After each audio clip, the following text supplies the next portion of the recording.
Hey, it's Samantha Hartley of the Profitable Joyful Consulting podcast, and I want to welcome you back. This is season 2. We're talking about business growth strategies, and today I'm going to talk about visioning, using visioning and vision statements to make things happen in the growth of your business. Years ago, my very first consulting project, I was working with these futurists, and I came up with this idea of visioneering, envisioning the future, and then engineering your path towards it. And I thought it was really brilliant. And of course, I went to the Google machine, and somebody had already used that term. So I didn't invent the term itself, but I love this idea of seeing what you want to have happen in your business so that you can get insights and ideas into how to build that. And that's what I'm going to talk about today. I find a lot of people are not using this technique, and it has huge opportunities. For example, this week, my client came to me. We're going to call her Kendra. And she has been wanting to put in place strategic partnerships in her business. That's literally the thing that I talked about last week. Those kinds of strategic partnerships for expanding her business. And she's been stuck on this a long time. And we finally realized, or she realized, she just can't see it. She can't imagine what strategic partnerships would look like. How would they, who would do what with whom, and how would that be implemented, and the logistics, like no aspect of it was clear to her, which is fabulous to know because a lot of aspects of it were clear to me. So as soon as she told me that, I started unpacking with her. Here are some potential ideas. Here are many ways that these relationships could look. And so she could kind of like try on each of these and imagine them working out. That imagining is really important because it's very hard for you to move forward when you're not clear about things. No clarity means little action, and it definitely means it's harder to make decisions about things. So I asked her questions. We talked through some scenarios. We did some imaginary partnerships that could exist, and she left that meeting way clearer. And then in a minute, I'll tell you how things went from there. So I want to talk today about how you can use this tool in your business if you're not already. And a lot of people are using a little bit of this, but not to the great possibility that can happen with it. And I think one of the reasons that people eschew visioning in general is that it feels kind of woo-woo. I agree that it feels woo-woo when you're doing it. And the first place that I learned this tool was at the Coca-Cola Company when I was in the field. We brought together our team. We talked about what things are going to look like 3 years from now. What's the business going to look like?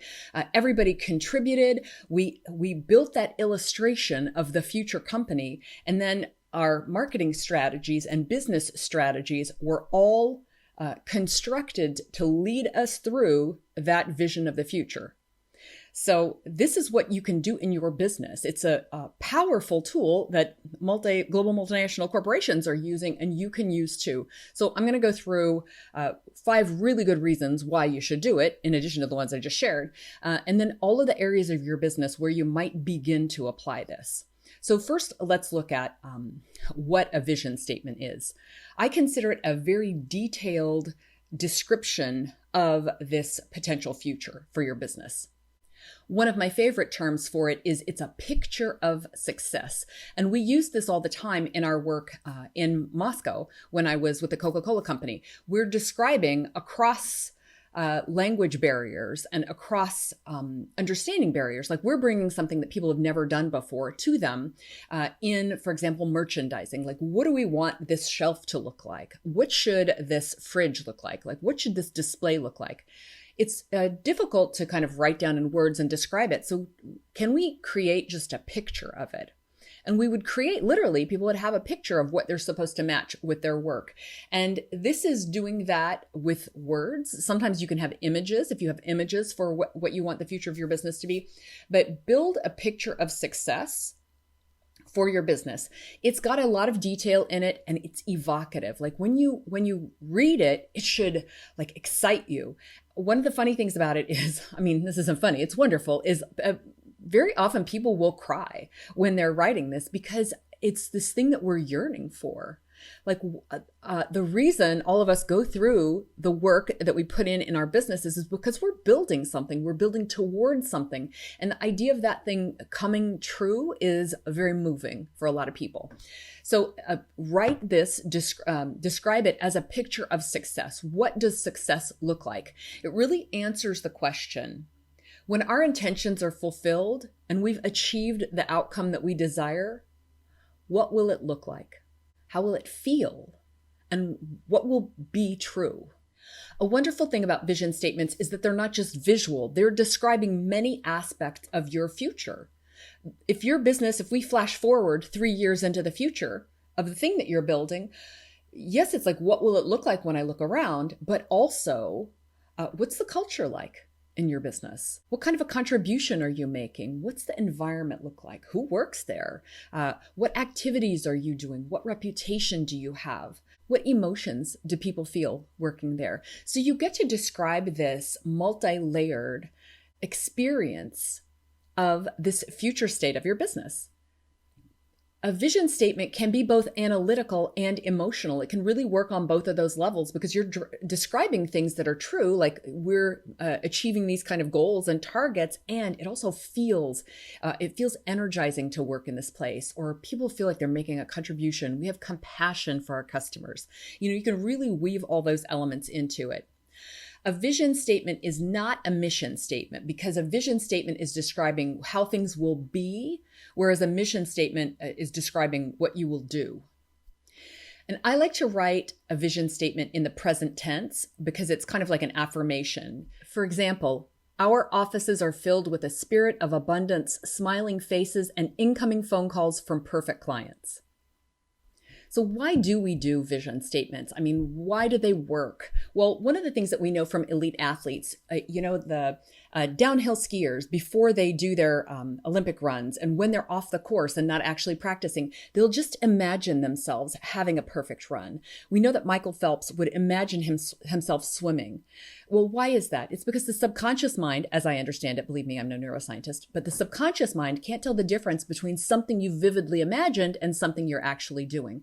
So if you're imagining the future that you put yourself through, you get a glimpse of it. You get practice seeing that reality, and it makes it easier for you to achieve that reality.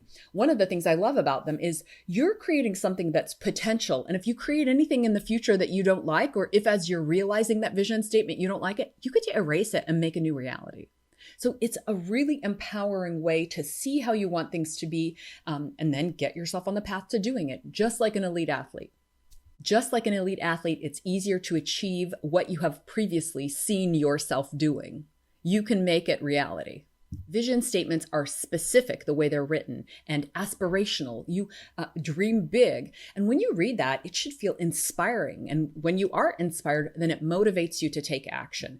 If this is something you have around you and you're able to read it every day, you can plug in constantly into the energy and spirit that you had when you wrote it. Listen, we know that there are a lot of days we don't feel that way. You don't feel motivated 100% every single day that you're working. So when you do have a day that you're flagging, or if you feel like you're taking a lot of shots to the head one day, go back and read that vision statement and you get re-energized. I always call it like re-falling in love with your brand and the vision that you had.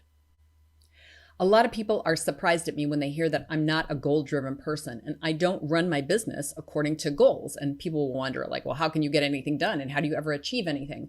I'm not motivated by those goals. And a lot of people aren't motivated by sterile numbers. And that's why in a vision statement, what you'll write is you can weave in those sterile numbers and you can weave your goals into it, but you write it in a way that is reconnecting you over and over again to the mission.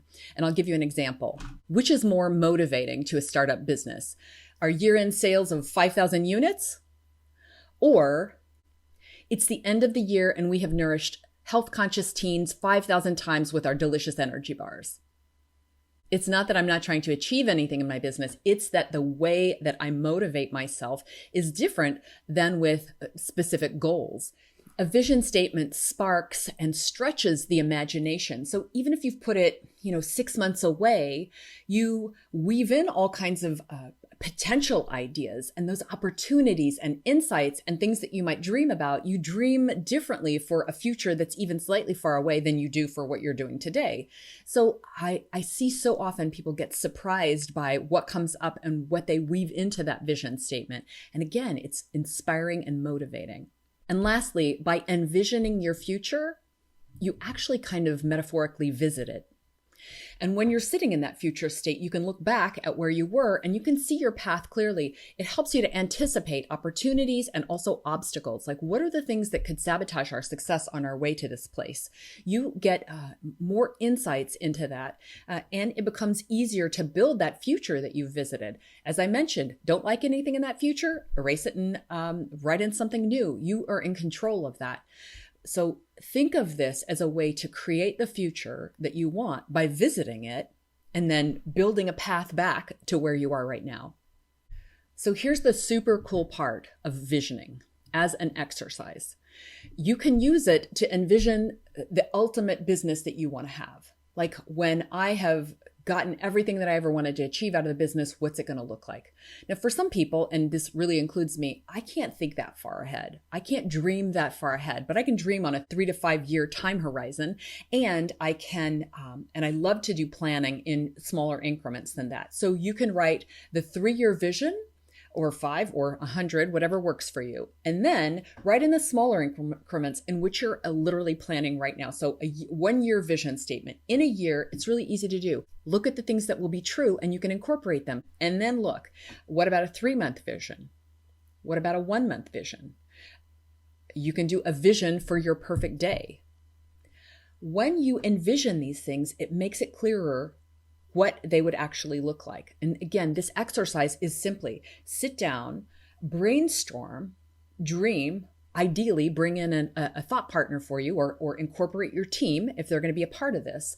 But the first part is just to brainstorm, like, okay, at the end of Monday, what do I want to have happened? Write it in the present tense.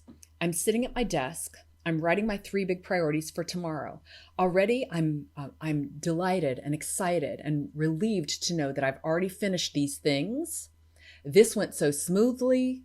I'm looking forward to this. You can write all of that in the present tense and then take some time to sit with that vision and really energize it. Spend time with the image of the thing that you have built, the perfect day that you have written. If you're doing this in 1-year planning, this is the thing that I want you to print out, put near your computer or something that you look at every single day and read it every single day. I mentioned that we wrote a vision statement at Coke, and we wrote a many sentence thing. It will all fit on 1 page, but it was many sentences that we were just thrilled and so excited and so re-energized as a team to write. And then 1 line of that, a 1-line summary of that, went into the business plan that went off to corporate. You can boil your vision down into that 1-liner and look at that 1-liner every single day. And by the way, this is an internal document. You don't need to share it with anybody. You can share it if you want to, but this is really for you and for those who are fulfilling this vision.